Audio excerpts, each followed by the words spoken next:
Hey everyone, it's Steve. This last Sunday, we started a brand new series all about temptation. We're all tempted, right? Different ways, different types of temptation, but it affects us all.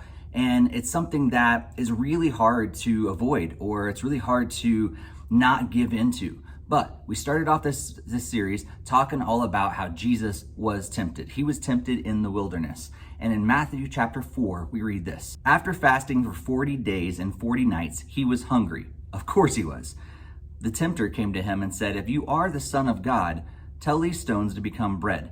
Jesus answered, "It is written, man shall not live on bread alone, but on every word that comes from the mouth of God." You know, there are lots of different types of temptations. It can come from cheating to lying to doing drugs, treating someone badly. There's so many different types of temptations, and they come from everywhere. It's interesting that the first thing that the tempter says to Jesus is, "If you are the Son of God." He's trying to get in his head.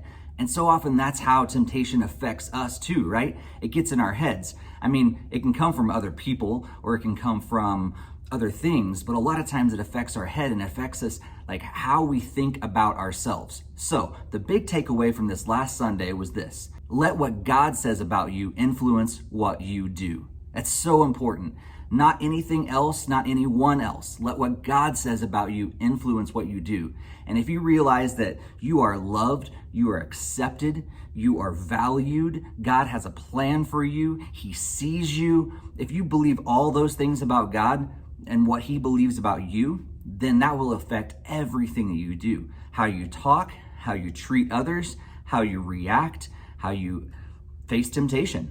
So, let what God says about you influence what you do. We'll see you next week.